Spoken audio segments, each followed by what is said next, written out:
Good evening, good afternoon, good morning, whenever the fuck you're tuning in. It's another episode of Backyard Buckets brought to you by Backyard Sports. I've got Bentley and the ghost of Ryan with me, the actual Houston Houdini.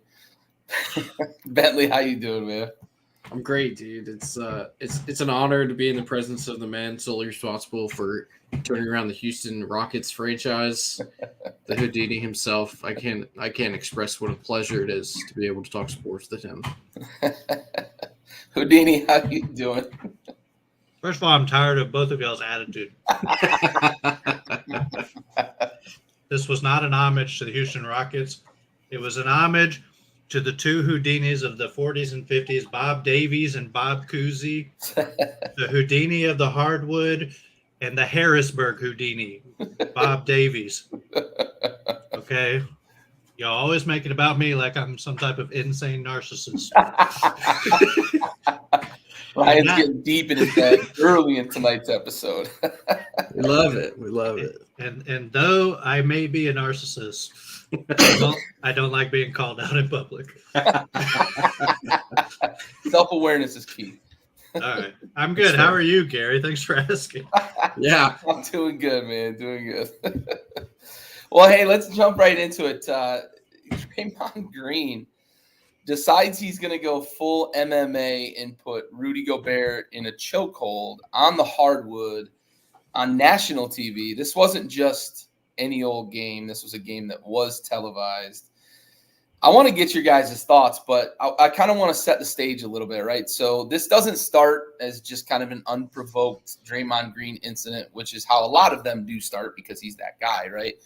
But Jaden McDaniels and Klay Thompson get into it. And Jaden McDaniels literally rips the jersey of Klay Thompson as they get into it and throws a punch. Now, I heard it described as a shove today on ESPN by some irresponsible talking heads. He punched him. He punched him in the chest. I'll give you that. But he threw a punch at Klay Thompson. And then it erupted, right? Because Klay kind of came back a little bit and was shoving and grabbing the jersey of McDaniels as well. They got into it. And then the benches didn't necessarily clear, but you got like a 10-man kind of pile up. And in the middle of that fracas, Rudy Gobert, I don't know what he's doing, to be honest with you. And I'm not going to try to tip my hand too much, but I don't know what he's doing, putting his arms around Klay Thompson and trying to pull him out of the fray. And then Draymond sees that and goes full fucking, Rampage Jackson chokehold and pulls him off the pile. And then Rudy throws his hands up like, oh my God, I'm the most innocent person that's ever lived on the fucking planet. NBA ends up giving Draymond 5 games, though, and there was a lot of conversation today between us the last couple of days. All the talking heads on all the networks were talking about it today and yesterday and estimating what the NBA would do. And there were some that came in really low. I didn't understand how they were coming in that low. Wilbon initially was like 2 games, and I didn't understand that. Jay Will wanted 15. There were a couple that wanted 25. And then, Kendrick Perkins nailed it. The only time I can ever give Kendrick Perkins credit for nailing anything, he said 5 to 10. NBA comes in at 5. Ryan, I'm going to save you for a second because I got a little bit of your thoughts on it. I'm going to go to Bentley first because this is fresh take for me and it's fresh take for everybody else out there. I want to hear your thoughts, one, about the confrontation, right? What do you think of the confrontation? And 2, the second part of this, I want to hear how you feel about what the NBA came down with in terms of the 5-game suspension. Yeah, so it's no secret that Draymond Green is a dirty player, right? He has been for a long time. And this was not one of his dirtier moves that we've seen on a basketball court. It was a retaliatory move on his part, trying to get to me, it almost seemed like he was trying to avoid a blow up, right? By getting Gobert out of there, trying to get the opposing team off of his teammate, right? Like he had his boys back and he went about it the way that he only knows how to do, right? That's who he was in college. That's who he's been his whole career.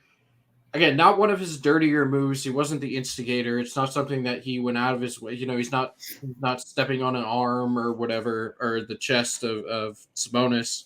Punching someone in the nuts. Yeah, kicking LeBron, stuff like that. The suspension to that point. Well, let me read this to y'all first before I talk about the actual suspension that he just received. So Draymond has received a total of 6 game suspensions, right? Or 6. He's been suspended for 6 games for punching Jordan Poole in the face, choking Rudy Gobert, and stomping on Sabonis' chest. For all 3 of those incidents, he has only received 6 games, which is a little crazy to me, right? Because he got suspended for an NBA Finals game for kicking LeBron in the dick, and we all saw it. Everybody saw it. So I thought that the 5 games that he received was a little... I don't think it was enough, right? Now, I said previously that I thought it would probably be 2 because I did. That's what I thought the NBA would come down with. Maybe, like, you don't get to play this weekend. Think about it. Come back next week, right? Because we've seen that from the NBA in the past. Yes. Right? Like, you were justified in that. I know I kind of poo-pooed Wilbon as well, but as a talking head, I was surprised he came in that low. But you were being realistic about it. Like, the NBA normally comes in soft on these things. Right. So I'm glad that they didn't come in as soft as I expected them to, right? I thought that they probably could have gone a little more because he has a laundry list of offenses, right? It's not going to do anything. It was the John Morant going to rehab or whatever and then coming out and doing the exact same thing over again. This is just who Draymond Green is. And if you want to send any type of message, you have to lay down the hammer a little bit harder than what they did. So I'm flat out came out and said in response, too, this isn't going to change me from being me. Yeah. So in my opinion, you either don't suspend him at all or you lay down the hammer. Yeah. Yeah. I would have been fine if they had gone 10, 15, even 25, to be honest, because of his reputation and the optics of it. I agree that it looks bad. It's not one of the dirtier things he's done, but it looks bad, right? This is the NBA. A reverse naked choke is probably not what we want people doing on the NBA court. But 5 does feel light still, but I am surprised in a way that the NBA even came in with 5 because you mentioned 3 incidents. Technically, the Jordan Poole thing was handled in-house, right? Whatever the fuck the Warriors actually did to him. But I am surprised that the NBA, especially right now with the new TV deal on the horizon, I thought maybe the NBA would try to make a statement. But from the other token, are you going to want to take a first ballot Hall of Famer, one of the known names in the league, one of the more prominent veterans in the league out for a substantial part of the season? Maybe not. Maybe the NBA didn't want to make that decision. Maybe that's kind of what Adam Silver was thinking about. Ryan, let's go to you. I want to get your kind of complete thoughts. You gave a little bit of a tease last night, but I want to get your complete thoughts here on the incident, and then how do you feel about the suspension that the NBA handed down? I agree with pretty much everything Bentley said. I think he hit the nail on the head. This is not a reflection of this incident in isolation, clearly. This isn't the malice at the palace where it's like you could have been the nicest guy in the world, and if you contributed to that, you were getting the death penalty, basically. This was a pretty minor thing in the grand scheme of things. Like, no one was hurt. No one really probably was going to get hurt. Like, that choke was so inept at technique wise that I don't think anyone was getting hurt. Like, he looked like the old, like when guys do like the rear naked choke in the WWE, they do the 2 hands where they're like, the clinch. That's basically. I was going to describe it as a sleeper hold when Bentley was talking about it, right? It looked like they put him in that. In Indiana or in WWE, yeah, for sure. Yeah, he's no Hoist Gracie. Let's just say that. It's too tall. Yeah, he's a little too tall. Probably a disadvantage. I guess on Gobert it didn't matter too much, but my as y'all saw in the chat, I said I think it should be 15 games. I think that's like a reasonable amount. And that's because of the preponderance of events that have happened. Like the Sabonis one is worse. Yeah. Like he could have legitimately like broke a rib, like, and then Sabonis is out like for a serious amount of time and a serious time of the season.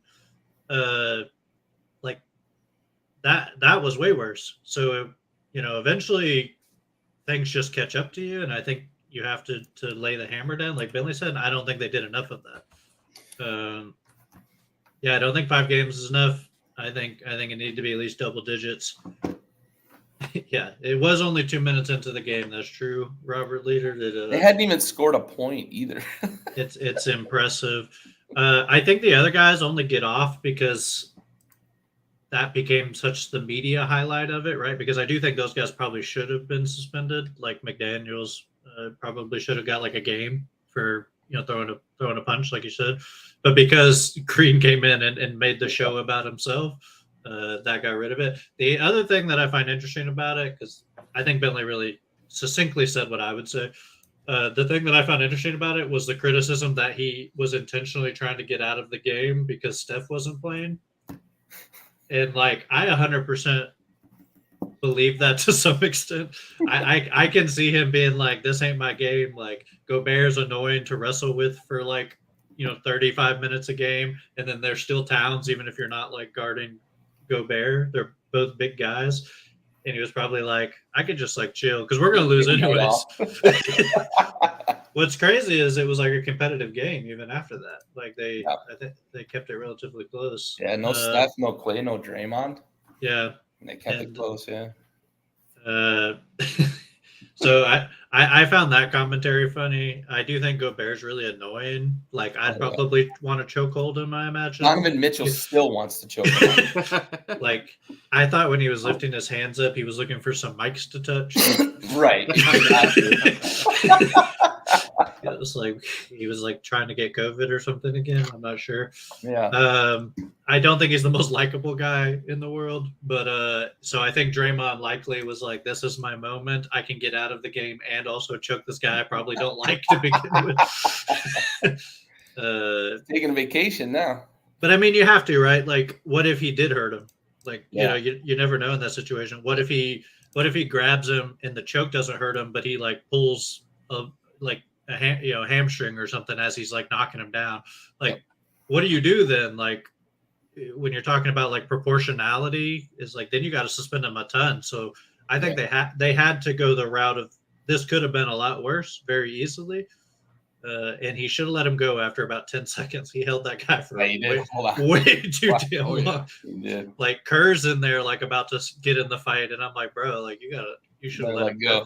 Yeah, the only thing I can think is like he's like, well, if I let him go, he'll turn and punch, so I got to just kind of hold on to him as long as possible. So yeah, it's such a weird event. I think they should have suspended him more because of the past things, but it's just so silly. Like there was no need to do that. I mean, what do you say about Draymond? He is who he is. Yeah, for sure. Yeah, and I generally agree with everything you guys have said, and I like that you made the point about McDaniels, and I honestly think McDaniels and Gobert probably should have been sat down for a game because we have seen in the past guys get suspended for what Gobert did, right?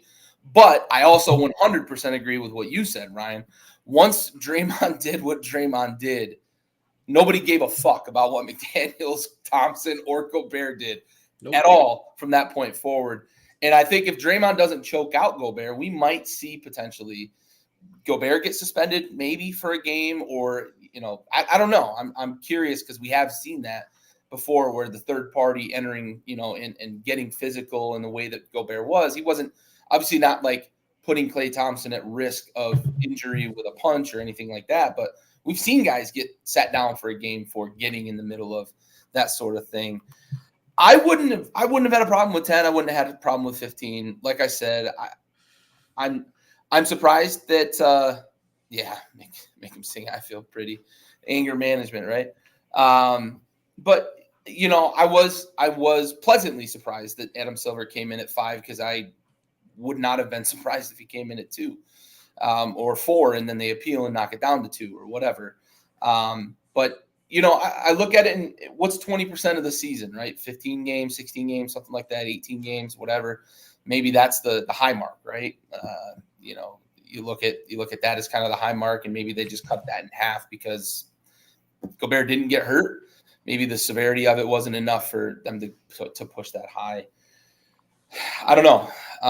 But I think you guys have already answered this, but just for clarity's sake, this wasn't enough to affect anything with Draymond, right? We fully anticipate he's going to be a dickhead pest when he comes back, right?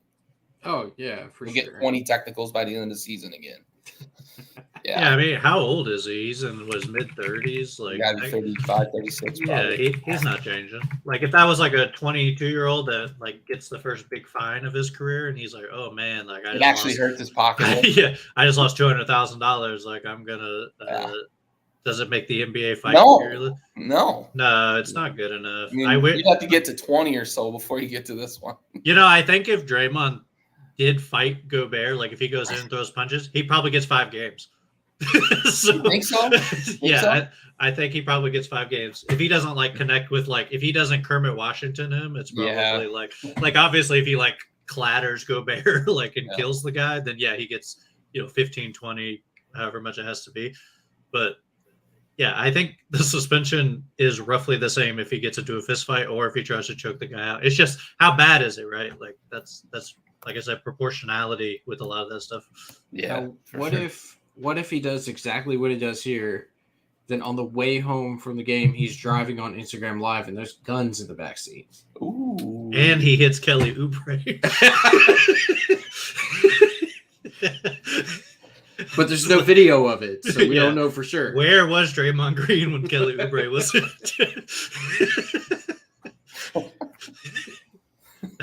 There's no way to know for sure. Was he in Philly at the time? Yeah, right. Was Kelly Oubre in Philly at the time? I know. What a weird event. So let's stay kind of on this topic, and I know this is a little less relevant since Phoenix snapped their streak last night, but prior to last night, the Timberwolves had won 7 in a row, including that game and the previous game against the Warriors. They had also knocked off the Pels, the Celtics, the Nuggets during this streak, and then they also knocked off a couple of lesser teams with the Spurs, the Jazz. But this was a pretty impressive 7-game win streak. And I know we talked a lot about with Minnesota before the season. We didn't get to see last year whether the Rudy Gobert, Karl Anthony Towns experiment worked because they didn't play together. I think they played, 15 games together last year, I think it was. So I want to kind of get your guys' thoughts. Is Minnesota a top 4 team in the West? I mean, are they a contender in the Are they a contender in the West? Because, you look at the standings, they're after last night's loss, they dropped to 3rd. Behind Dallas only by win percentage. They were in 2nd place prior to last night, behind the Nuggets based on win percentage. But what do you think the potential is for this Minnesota team in the West? Do we have another team amongst the ones that we thought at the beginning of the season would be contenders near the top? Ryan, I want to go to you first. Get your thoughts.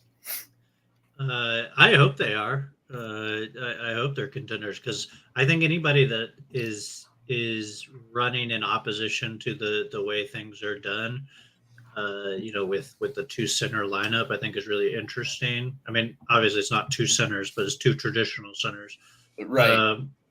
I was excited. I've said this on the pod before. Me and Bentley talked about it last year, how excited I was to see Minnesota when they made that trade, because I was like, that could be really interesting if you're getting Rudy Gobert at 100% and Towns buys into chasing a couple guys on the perimeter here and there, right? And I think they might have 100% Rudy Gobert right now. I think that's I think that's one of the big things is the defense was the concern always with that team, right? Because I don't think they were amazing defensively. Rudy Gobert looks incredible right now defensively. A lot of people highlighted a play in their last game where he yeah, exactly. I knew you would like that. Only a matter of time. Only a matter of time before we get the comment. he showed on the, he plays drop on the pick and roll, of course, and then he showed on the driver, and the driver had to make a choice between the kick out or put in, or the floater over Gobert, or the dunk spot, the dunker spot. And the dunker spot was kind of covered, so he kicks it out, and Gobert recovered from the paint and blocked the 3-point shot. And I'm like, there's not a lot of guys in the NBA that can deter a guy in the paint like that, and then also affect the shot. Like they just give it up, right? Yep. He's historically, he's been the best rim protector in the NBA. It's just, what can you put around him? And I think Anthony Edwards has figured out how to play with those guys, which I think was a big problem they had last year too. Gobert not 100%. And Anthony Edwards was like, there's no room for me to maneuver. And I think he's kind of figured out where he fits in there. Towns has probably figured it out. They're also like playing together. They barely played together last year. They were hurt all the time. And then also I think the addition of Mike Conley was big. He's been kind of a steadying force. His assist to turnover ratio is really good. I think he's, out of the guys who are playing major minutes, I think he leads the league. It's like him and Halliburton out of the guys who have started 11 games or 10 games in assist to turnover. He's only 5 assists, but 0.6 turnovers. So really good for him. I think that's a big thing for them, a steadying factor. So yeah, not a team I'd want to play in the playoffs, as I always say. They're a mismatch nightmare for a lot of teams, right? Like, yeah, they really are. When they're right, it seems they're going to be a problem. Bentley, what are your thoughts on the T-Wolves? I would like to go back to our top 100 list that we did before the season started, where Anthony Edwards was 1 spot behind Jimmy Butler and 3 spots behind Anthony Davis, who put up 9 points last night. He's doo-doo. Yeah, not great for the Lakers, but this is not about the Lakers. This is about the Timberwolves, who an actual top 4 team in the West. Yeah, I mean, they're turning that direction, right? Like it appears that they're going to be a problem down the stretch. Naz Reid, yes, very big part of that. Also a center. And comes off the bench. Perfect for a boy. I'm glad he brought up Naz Reid, right? Naz Reid, I think, is a piece that they have in their arsenal that they can use to go to Karl Anthony Towns and be like, hey man, this is Anthony Edwards' team. If you don't fall in line here, we have a guy that we are comfortable playing instead of you. And they can either just not play Cat or they can trade him, and they still have Gobert and Reid. Reid is a better defender than is Karl Anthony Towns. Obviously not as talented on the offensive side of the ball, but it would allow them to have some maneuverability there within that roster after trading away the mortgaging the entire future of the franchise to bring over Gobert. And as Ryan said earlier, I do think we're getting top tier elite level Gobert right now playing in Minnesota. And if they're able to maintain this level of play, they're obviously going to be a top 4 team in the West, and one that's formidable going down the stretch. And Anthony Edwards is just continuing to get better every night. I mean, the 2 guys you're kind of strapping onto a rocket and sending to the moon are him and Tyrese Maxey right now. I mean, I don't know if there's 2 guys playing better. Yeah, exactly. Like, I don't know if there are 2 guys playing better basketball right now than those 2 guys. And it's really, really showing in both those situations, and especially in Minnesota. Yeah, for sure. Yeah, I like that you specified too, right? This is Anthony Edwards' team, but this pairing of Gobert and Karl Anthony Towns, it's working right now. And I wouldn't have expected Karl Anthony Towns to play the role that he's playing right now, because we've heard him on every podcast and in front of every microphone possible trying to tell people that he changed the game and he's the best player that's ever graced a basketball court with his presence. It does seem like they've found whatever magic buttons they're pushing there in terms of managing personnel, managing personalities, and the rotation. I think it's working. Obviously, it's working really well right now at 8-3, sitting pretty at 3rd in the West. Minnesota's in a pretty good spot with one of the best young players in all of basketball with Anthony Edwards, especially. So, yeah. All right, well, let's shift gears a little bit. Something a little different than we've done in the previous couple of weeks, talking about games or series or teams we've liked. I want to talk a little one up, one down. So we're going to frame this as one we got right and one we got wrong, and we're going to start with some negativity and we're going to finish with some positivity. So Bentley, I want to go your way first. And to frame this a little bit for the audience, this isn't a team or anything like that. This is a team, a player, maybe a coach or a situation, whatever it may be. The floor is wide open here for your take. But talk to me about one you got wrong, maybe at this point of the season. I know we're only a few weeks in, but something you got wrong that we highlighted coming into the season that you might want to do over on. Yeah, so I'm going to narrow the scope even more. I know we're 3 weeks in, but this situation I'm going to speak on is even shorter than that.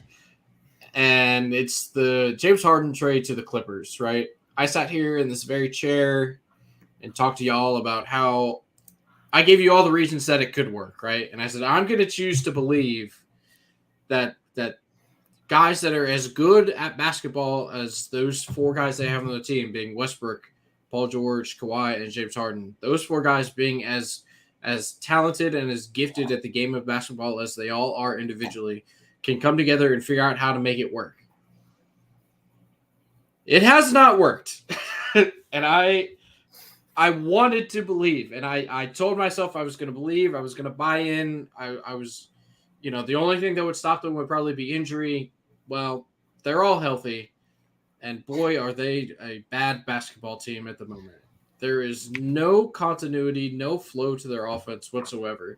James Harden, despite calling himself the system, has moved into LA and seemingly disrupted any sort of team building aspect that they had going on. Because the Clippers, again, despite their injuries, have been a very good basketball team since Paul George and Kawhi have gotten there.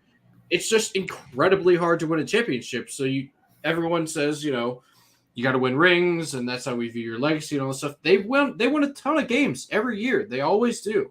They're a very, very good basketball team, and they're not winning now.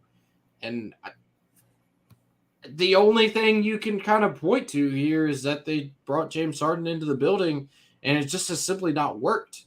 I don't know if there's a way for this. Again, these guys are so talented and they're so good at basketball. There is certainly a way. I don't know what it is, and I don't know if they have the people in-house to be able to bring those guys together and figure out exactly how that's going to work, other than if somebody can kind of recode James Harden into making him like a facilitator rather than who he is now, which is not a facilitator. The assist numbers might lead you to think that he is a great facilitator, right? And he's a wonderful passer, but he doesn't run an offense. He kind of is the offense, and that's not the way that they need to play there. No, I agreed. I was a bit of a naysayer on the trade, and the Clippers also, in your defense, got it wrong. Sixers got it so right. Daryl Morey got it so right. In the end, it has been ugly basketball, and offensively, they seem to be able to score, in isolation, but it's just not high enough efficiency, and they are fucking terrible defensively. Yep. And I don't think anybody expected adding James Harden was going to change much in terms of defensive prowess, but they are really, really bad defensively, and they are just getting outscored on a nightly basis, and the offense looks and feels so clunky. Like they just don't know what they want to do offensively. It's crazy. Ryan, you have any thoughts on Bentley's crow he's eating here on the Harden trade? No, I just enjoy that he is. Really, that's my recurring character of liking Bentley to be wrong is enjoying this. Well, it's not recurring because by my count, this is the first time ever. So, well, my character likes it. Okay, yeah. Yeah, I mean, I agree. I think the offense looks awful. The defense is not great. I think they'll figure it out. I think those guys have enough pride not to do it. I talked about it a little bit last week. They remind me of the Phillies, except for the Phillies were better. Yeah, that's all. That's all I'm gonna say. I talked about it last week. I think it's a mess. But those guys, they do have big egos, but they gotta put the egos aside and put their ego in winning, right? Yeah. And if they can do that, they'll be all right. They have the talent to do it. I think it's still too early to say anything. It just is not a good start. Not at all. Not at all. All right, Ryan, let's go your way. Do you have one you got wrong, or are we doing two you got right? See, you bring back the narcissism thing again. This guy never thinks he's wrong. He thinks it's funny when other people are wrong. Yeah, I see. No, because we never think you're wrong. Yeah, I bet. I do all the time, constantly. I took a player, not a situation. I actually talked last week about the Hawks. I thought I missed on the Hawks. They've been a lot better than I thought they would be, and specifically the John Collins trade. Yeah. I mentioned that last week as a big miss. I won't say it again, but I do think that was probably my biggest one. From an evaluation side, a guy I thought that was going to be a star that looks not like one is Cade Cunningham. He has not looked good. He's averaging 5 turnovers a game right now, which is insanely high for a guy who was viewed as a all-world playmaker. You're gonna turn the ball over as a playmaker, obviously, but 5 is we're in another ballpark here. I think what people say about him, and they say, well, he has no shooting around him, right? But does Paolo Banchero get the same grace from people when they're like, oh, Paolo had a bad game, he has no shooting? No, they just go, he had a bad game. Paolo's not that good. Cade has a bad game, and they're like, oh, God, it's just the team around him. And I agree, the team's not great for his play style, but at some point, you got to make it work, right? If you're so good, got to figure it out. And he has some guys around him that are helping. The Marcus Sassers of the world, I think, and Alec Burks. I think those guys can shoot and help him out. But man, he just has looked not good. He's not shooting the ball well, which was the big concern going into college, was that he couldn't shoot. Yep. And then at Oklahoma State, I think he shot 40% from 3. Yep. And of course it's well, he's going first overall, because for a while it was Jalen Green was the best prospect because of the scoring ability, but because Cade became a shooter, they said, oh, well, with problems. Yeah, with his playmaking ability, he's the best, because he's not an explosive athlete. Right. He's a guy that plays in the mid range, yep. But which again hurts him that he doesn't have shooters to allow him to play in the mid range. But at some point, make it work, right? Right. You're in year 3. I know it's really your first healthy year, for a while, but you got to figure it out, because you don't look good. I'm really concerned with the turnovers and the shooting, is what I'll say. And that's a guy who I thought was almost a can't miss prospect. I thought he was at least an all-star level guy, and he may still be, but I thought he would be there about this point. Yep. Yeah, it's year 3, and being as inefficient as he is in terms, especially with the turnovers, like you mentioned, 5 a game, that's too much for any point guard. It's a bad team. It's a bad team, but that's bad play. That's not your team's fault that you're turning the ball over 5 times a game. So, Bentley, any thoughts on Cade Cunningham? Yeah. Cade's only 22 years old. And like Ryan mentioned, it's really his first full healthy season where, again, it's early, but he hasn't missed any time yet due to injury, right? I agree that the turnovers are worrisome, because he was supposed to be, like Ryan said, this can't miss kind of all-star level guy, going to carry your team to the promised land at some point in his career, right? And he may still be that person, but we've seen Embiid is kind of with the process thing.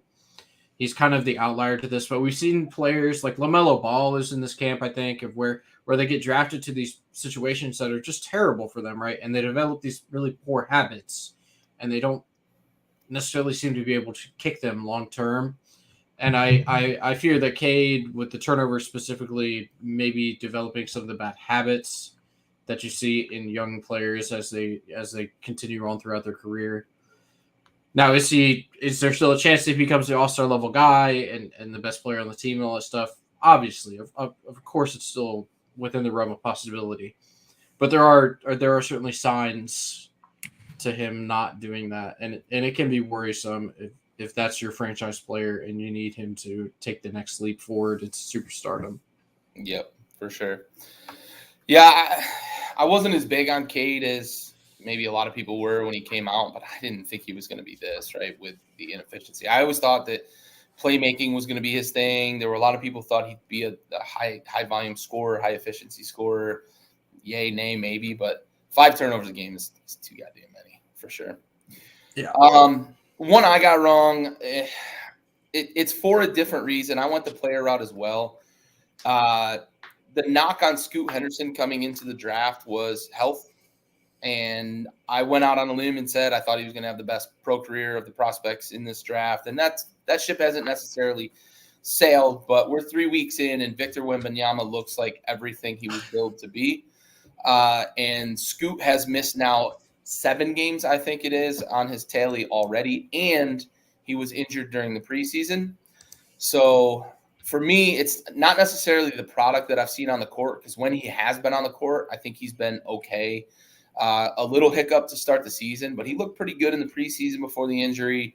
But yeah, it's the health, and some guys are just this way, right? They just can't seem to stay on the court, can't seem to stay healthy. And this early, I'm not ready to write him off yet, but he's already missing time.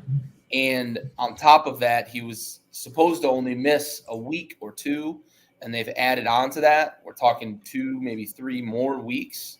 So you're looking at a guy who's probably going to already miss 12 to 15 games in his rookie season right out the gates. So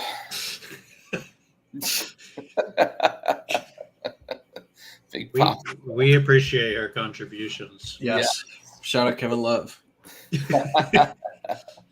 But I am worried. I am worried that this may be a recurring thing with Scoot, because this is the second time we've seen him miss time, once in the preseason and once here now in the regular season, or actually summer league. It wasn't even in preseason. It was his first fucking action with the Trailblazers. So I don't know. What do you guys think, man? Scoot, should I not give up yet? So I had this conversation with somebody the other day. I don't remember. Maybe I don't remember who it was with. So there's kind of an adage in the NFL. If quarterbacks go 1-2, like one of them is going to be bad, one of them is going to be good. That's just kind of how historically speaking, the numbers balance out that way, right? In the NBA, it is not always that way, but sometimes it does play out like that, right? The Greg Sam Bowie. Yeah, Sam Bowie, Michael Jordan, the Greg Oden, Kevin Durant. Like, there are years where it works out where the best player is not always taken in the number 1 position, right? Yep. This year we had 3 guys who kind of, at any given point, were the number 1 prospect. They could have gone 1. Like, obviously it was going to be Vic, but if you take Vic out, then it was kind of between Brandon Miller and Scoot, right? Well, Brandon Miller's been pretty good. He's not been a stud, but he's been a good rookie. So odds are one of those 3 was not going to be the prospect that we all kind of envisioned him to be, right? And unfortunately for Portland, it's seeming to trend in the direction that Scoot is going to be the guy that they miss on. Speaking of Sam Bowie. Yeah, right. And Greg Oden. I mean, it's just like, and Brandon Roy. Yeah, like it just seems to be at this point in his career. Now he's played 5 games. I get it. Like, but injuries are a factor in this when you mention guys that you take super high and you need them. And we just talked about freaking Cade Cunningham, injured all the time so far in his career. Yep. Like, there are just guys at the top that don't pan out, and that's kind of the reality of sports, and that's how that goes. I mean, you draft a guy and he shoots 9% from 3 in his first 5 games. I mean, that's not good. That's really, really bad. Not good. Not good. I would hold on to it though. Okay, I'm not gonna sell my stock yet. Then all right, give it a year. Ryan. I was thinking 9%. That's like me at the LA Fitness, Jordan pulling it out there. Oh yeah. How about that fucking guy in the huddles? Holy shit. Yeah, I'm the same way towards my coaches. By the way, the money glitch came back last night.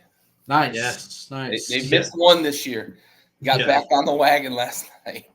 Yeah. Gave up 137. If Indiana and Washington play a game, God, they might score 400 points. They might.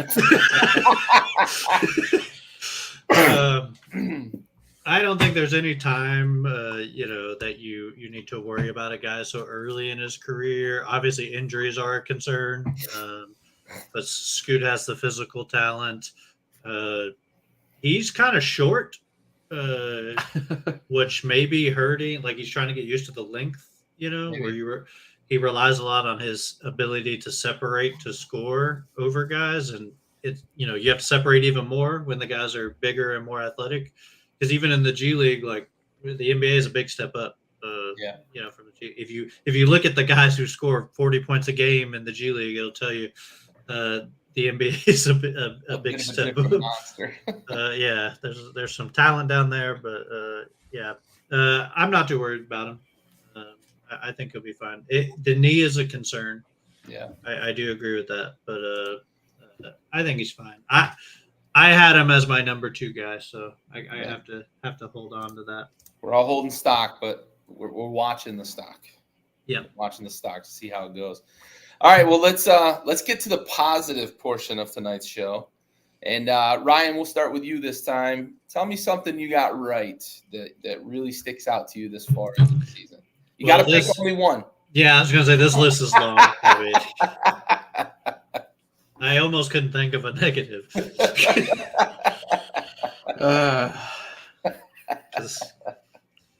I got amnesia about my negatives. Yeah, sure. Like a defensive back, you got short-term memory. Yeah. I'm like, I threw 16 interceptions, but I remember that touchdown. Yeah, I'm the quarterback over there. So I also chose a player for my positive. I also chose a young player because that's what I mostly talk about, because the Rockets were important in every draft, so I was keeping track of like every prospect for like 3 years basically. Cason Wallace has looked very good. Not a guy I thought would get playing time right away. He got pretty much playing time right away. Like I think he missed like 2 games or something like that. But yeah, as like an off the bench ball handler, and has been shooting the ball like way better than he probably is capable of. So he's probably like a little above the outlier there. His true shooting percentage is crazy high for his like length and stuff. But defensively, he's been good. I've watched him multiple times. He's controlling the second team and even playing with some of the first team guys like Shea and Giddey and those guys occasionally. I think he looks good. I think the Oklahoma City strategy of everybody being able to handle the ball on the team has really worked out. Cason Wallace, I think, is able to defend probably 3 positions, even though he's not super tall. He has real big wingspan. And if you can get efficient scoring from him, like that's a slam dunk for them off the bench. I just want to give him some credit because I think there was a lot of criticism of him where people were like, he's nowhere near as good as Anthony Black. I had those guys around the same. I think I actually had Wallace slightly above Anthony Black on my board, but I do think they were close. But I think he's looked really good early, a lot better than I think most people expected him to. Yeah. Bentley, any thoughts on Cason? Yeah, he is shooting the ball much better than I expected him to. He was not like a lights out guy at Kentucky, but watching him in Oklahoma City, he fits very well into that offense. And Mark Dagnall is an incredible coach, and he's got those guys headed in the right direction, and he's doing a very, very good job with such a young roster, I think, to include Casey Wallace, obviously. Ho-hum, another Kentucky guard, does well in the NBA. Shout out John Wall, baby. They always do. It's so frustrating. Sorry, I didn't mean to interrupt you, Bentley, but it's so frustrating that like these Kentucky guards don't get to show what they're capable of in college because of the it's the wings and the bigs that get a lot of the love. Just it's a drive and kick offense a lot of the time, and if you're the guard, you're doing a lot of kicking and not a lot of scoring. Kaysen clearly is a better offensive player, like scoring wise, than we thought he was, or he's just shooting out of his mind right now. But like even if he's just like 50% of that, I think he's better than what we expected. Yep. And that is what shocks me every year. It's like this Kentucky guard, he didn't do very much. He averaged 8 points a game. Watch Dillingham's going to be like a perennial All-NBA or somehow. One of those guys will. They got 3 of them. I know that team's good. And an overtime elite guy over there too, which is interesting because that's where Dillingham came out of. So they should have beat Kansas the other night. Yep, agreed. Yep. Missing 20. They were missing 21 feet of basketball players. Yeah, that's a lot. Crazy. Yeah, it is like Ryan said, right? Even in the G League, where it's supposed to be as close to pro as possible, right? In the American side, it is a big struggle a lot of times for these guys, and I think that's also what for maybe at least for me last year to see that the Heat had like 34 undrafted players contributing in the playoffs. It is a tough transition for highly touted college prospects, and these guys didn't get drafted and they were contributing to a team that made it to the finals. However you feel about the run they made to the finals, I think that's what adds a lot of that kind of emphasis to what Miami was able to do with those players, because we do see big time college prospects come in and struggle, big time international prospects come in and struggle. So it isn't easy to make that transition, and we do see it in a lot of in basically all the pro sports. Maybe hockey is maybe the closest to like prospects actually hitting, because for those that aren't hockey fans necessarily, there aren't a lot of like stories of guys who went 1, 2, 3, 4, 5 in the draft that didn't succeed, right? There's not the whole boom or bust thing with the NHL as much as we see in other sports, baseball included. There's a ton of 1-1 guys that just sit in the minor leagues for 4 years and then they go sell insurance. Yep. These guys that make it to the major leagues, it's different, right? So hockey, I think, might be, Bentley, correct me if I'm wrong, because I know you're a bit of a hockey fan, but I think hockey might be the closest in terms of where prospects actually hit. And it's probably the nature of hockey where guys, especially outside of the United States, they're playing in like quote unquote pro leagues from like 12 years old in Canada. Yeah. Yeah. The pipeline for hockey talent is much more refined that's the perfect way to put it, than is other sports. It also is not as popular of a sport than basketball, right? So there are more basketball prospects in a shorter span of time for teams to select from, whereas similar to baseball, hockey players, they play in these juniors and they play in these quote unquote lesser pro leagues for longer periods of time, to where the teams have more experience and time to evaluate these prospects than do the basketball teams. I think that was the perfect way to put it with hockey. The talent refinement, the talent management, and the way that these guys come up through these leagues is a bit more a bit more honed in in their ability to transition to the NHL. The game doesn't change as much either from these leagues to the NHL, whereas like basketball, college basketball is quite different than the game. So it's a totally different game. Yeah, and it didn't used to be that way. No, it didn't. Yep. It's very much different nowadays. It's more international, and that's not what college basketball is in the United States. Yeah. So, all right. Let's see. Bentley? Yeah, I have a positive. Give me something you got right here, bud. Yeah, this is going against my nature because, as is tradition here, I'm kind of the negative Nancy on the show. That's okay. That's all right. I own it. I live with that. We had to poke and prod and pull some positivity out of you.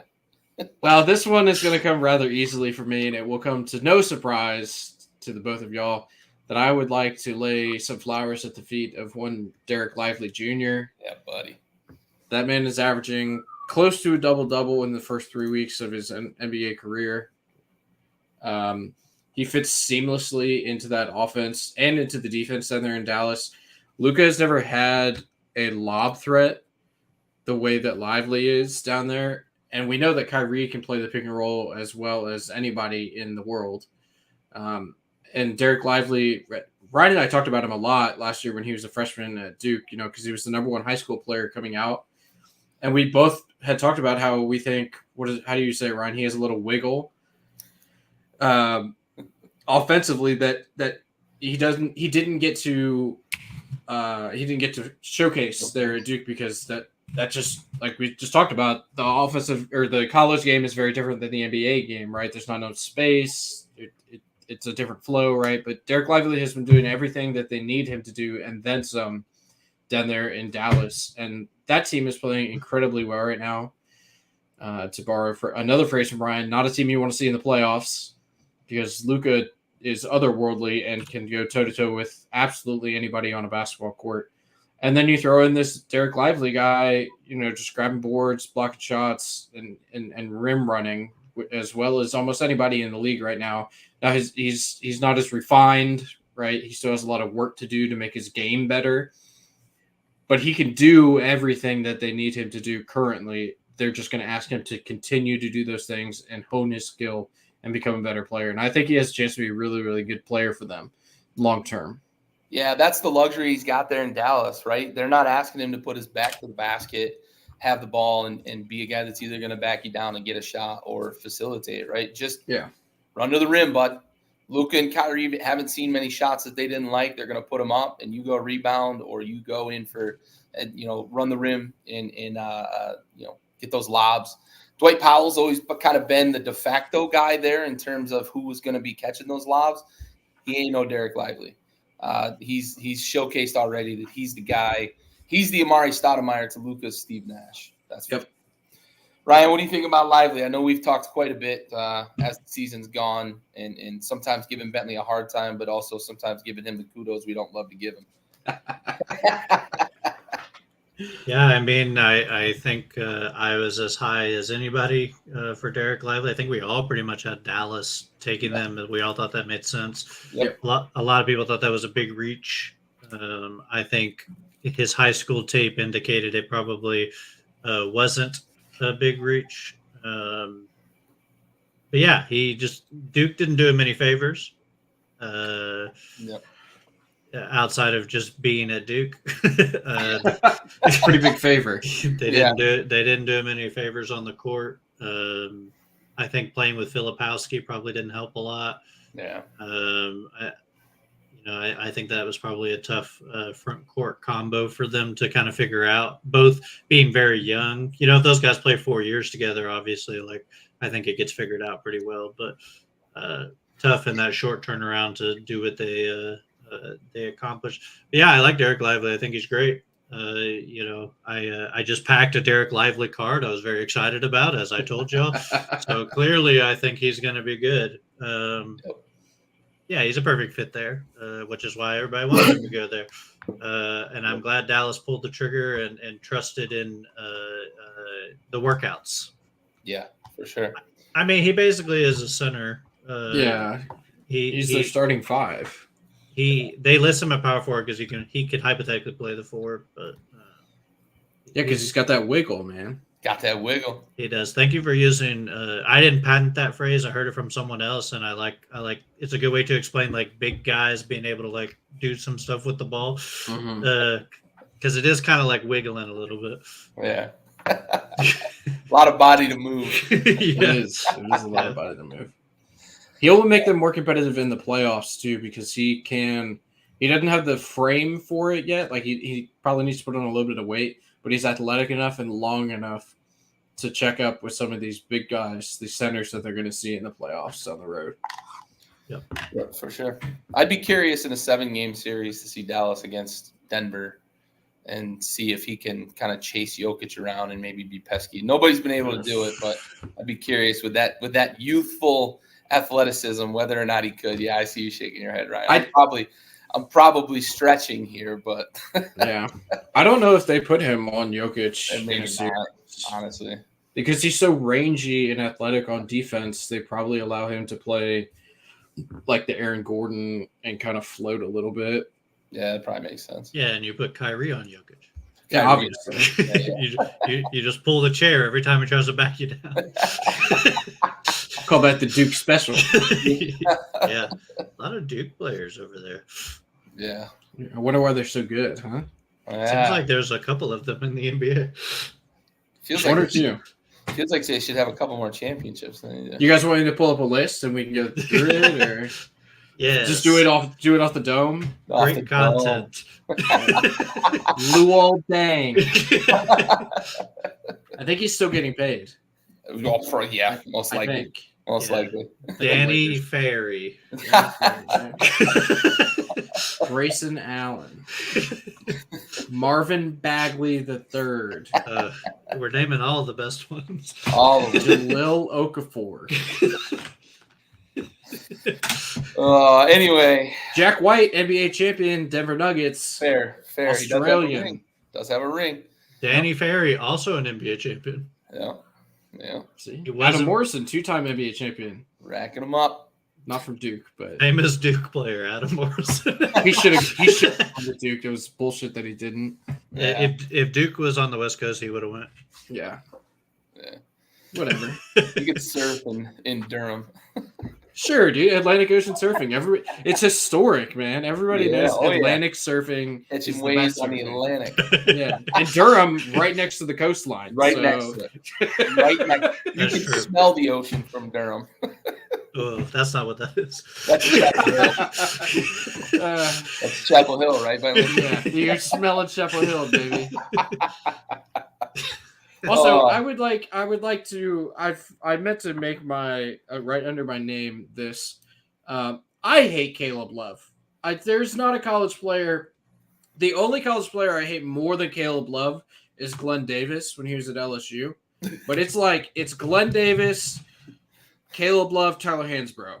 Boom. That's my rating of college basketball players that I hate, because Glenn Davis beat the JJ Redick's best team I think it was his junior year in the Sweet 16 and knocked them out of the tournament, obviously. Yeah. Freaking Caleb Love, he averages double the amount of points per game against Duke than he does any other college team. He owns Duke in Cameron Indoor. It's unfucking believable. Yeah. And then Tyler Hansbrough, for obvious reasons, just, Psycho T, North Carolina, the whole thing. Caleb Williams, fuck that dude. That LSU team, though, holy fuck. Yeah. Oh my god. Maybe the most athletic team that I can, just from an athleticism standpoint, that I can remember, maybe in the last 2 decades. It was unbelievable. Yeah. That team. Very annoying. Yeah, I mean, Duke's still at the top. Last year they swooned a bit because, I think the transition was a little bit of a challenge. I think there was a little bit of maybe Shire was feeling the pressure and wasn't pushing the right buttons. But also, I think when you make that changeover, it's finding the right talent to fit the scheme you're going to run. Shire's not running the exact same scheme that Coach K ran.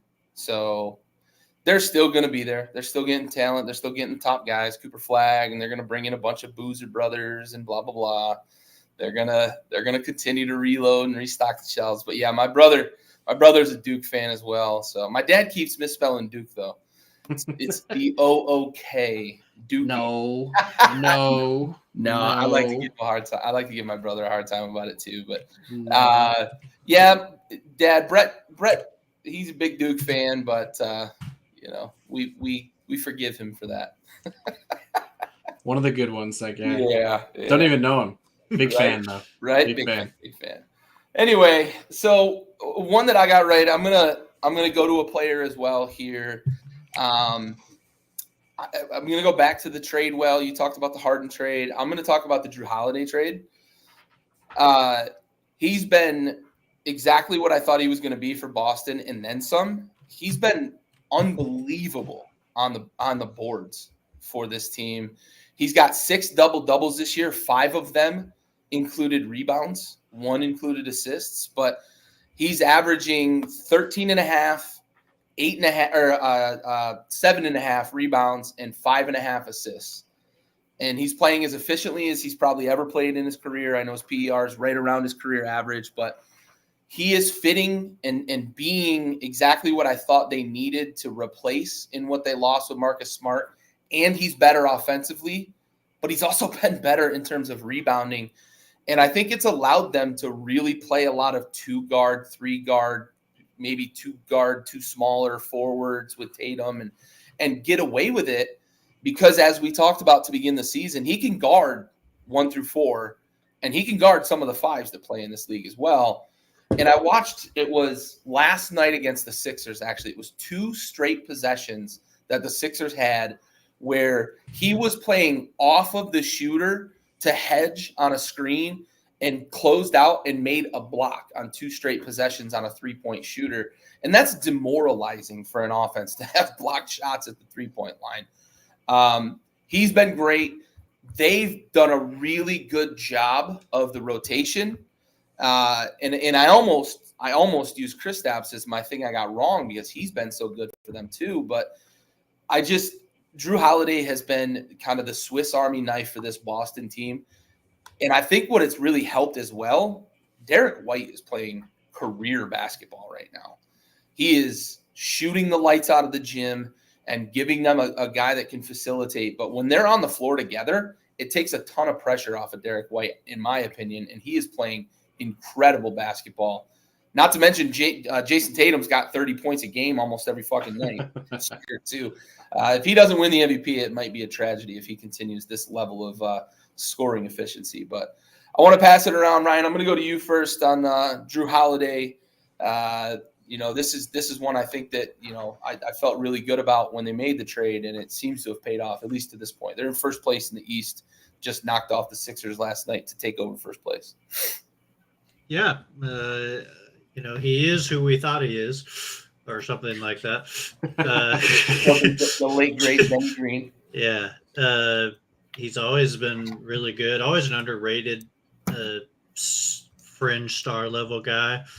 I think he when healthy, that team is really good, and I think he does a lot for them on the perimeter. Now they have a lot of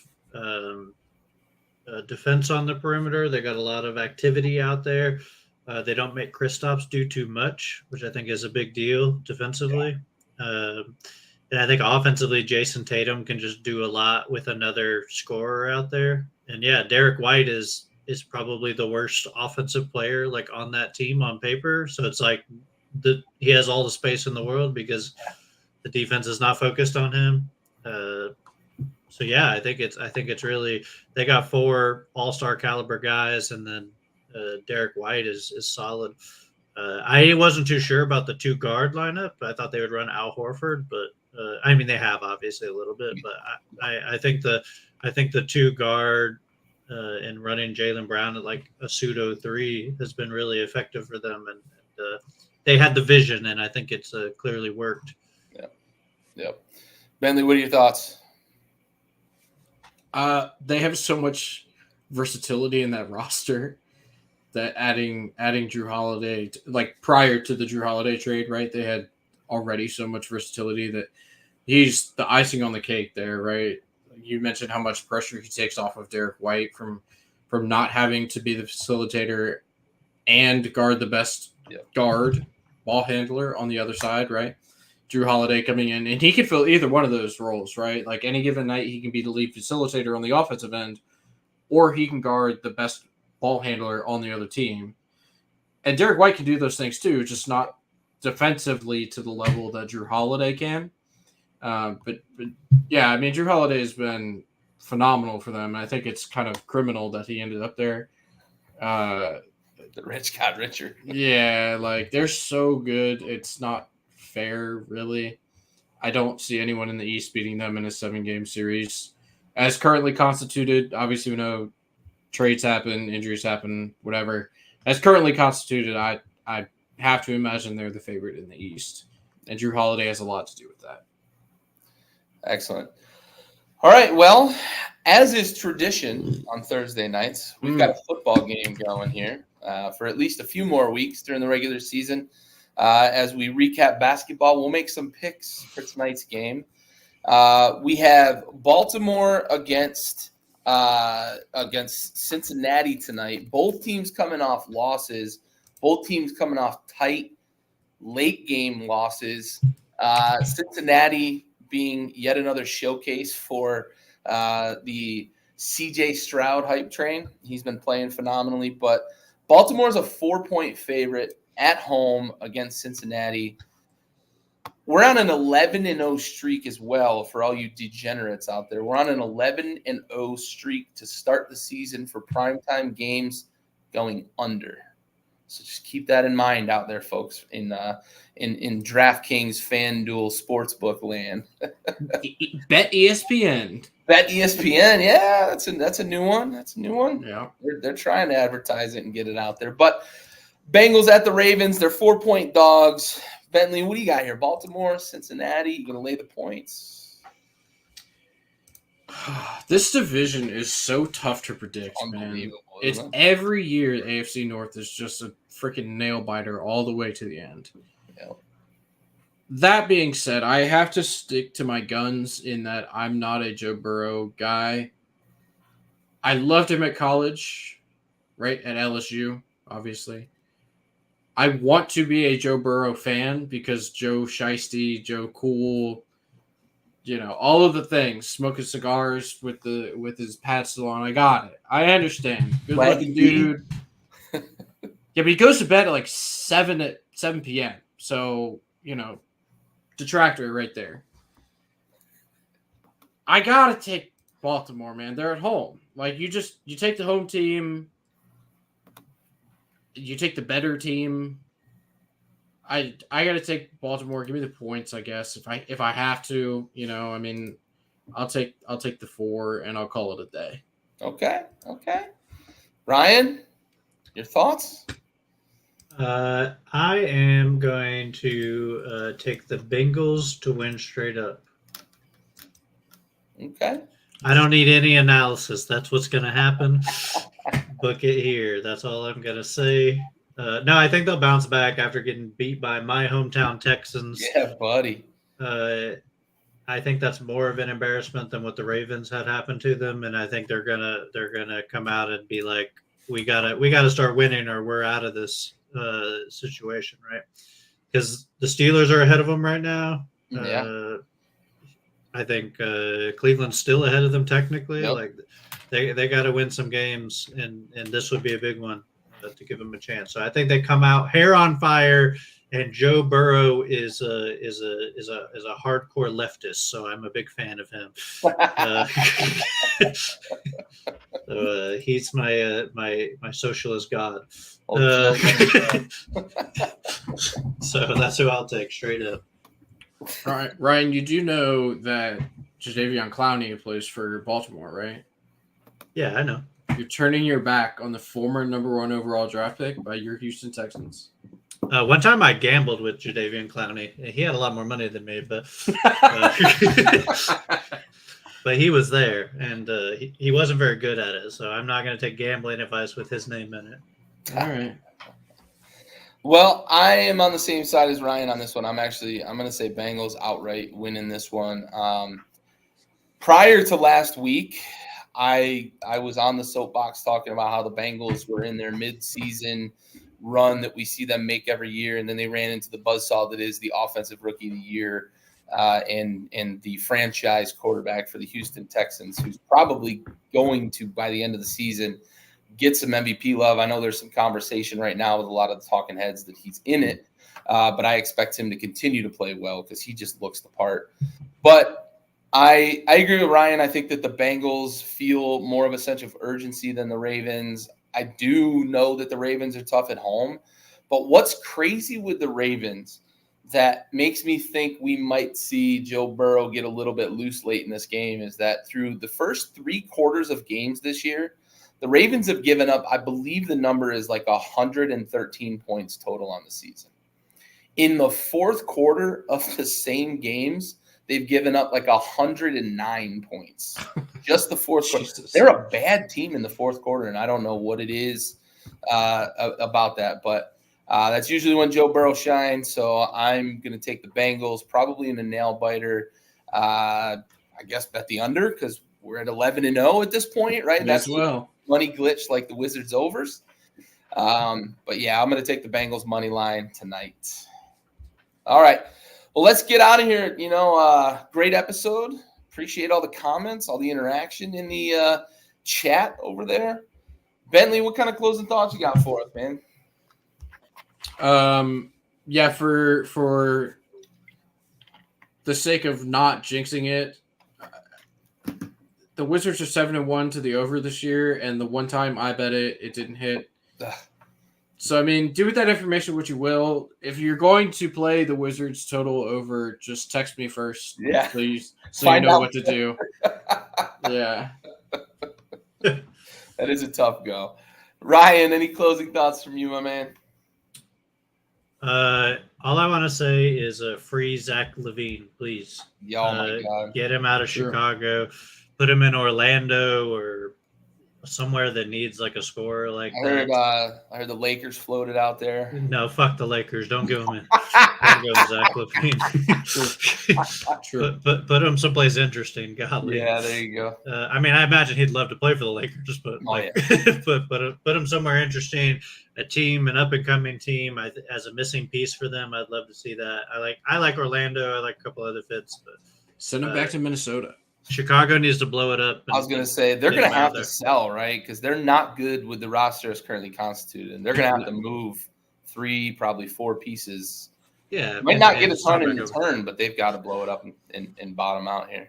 Yeah, I think so, and I think Orlando's got some assets that they probably would want, like some younger players that they could probably give up.